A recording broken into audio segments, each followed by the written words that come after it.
جب آپ روزہ کھولتے ہیں، رکھتے ہیں، کھاتے ہیں، تو کبھی کبھی کسی کا روزہ بھی کھلا دے، بڑا اجر ملے گا۔ آپ صلی اللہ علیہ وسلم فرماتے ہیں من فطر صائما كان له مثل اجره غیر انه لا ينقص من اجر الصائم شيئا، جس نے کسی روزے دار کا روزہ افطار کرایا اسے بھی اتنا اجر ملے گا جتنا اجر روزے دار کو ہوگا، اور روزے دار کے اجر میں کچھ کم بھی نہیں کرے گا اللہ تعالیٰ، اپنے خزانے سے دے دے گا روزہ کھلانے والے کو اتنا ہی جتنا روزہ رکھنے والے کو ملا۔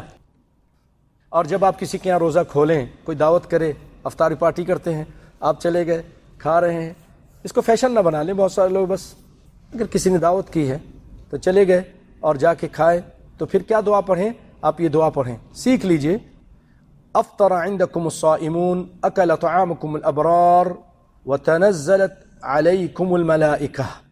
ایک اور روایت میں اس طرح ہے، عبداللہ بن زبیر سے مروی ہے کہ رسول اللہ نے سیدنا سعد بن معاذ کے بعد ان کے پاس افطاری کی تو یہ دعا پڑھی آپ نے، افطر عندکم الصائمون واکل طعامکم الابرار وصلت علیکم الملائکہ، کہ روزے دار تمہارے افطاری کرتے رہیں جیسے آج کی ہے، یہ تم کو اجر ثواب میں دعا ہے ایک قسم کی۔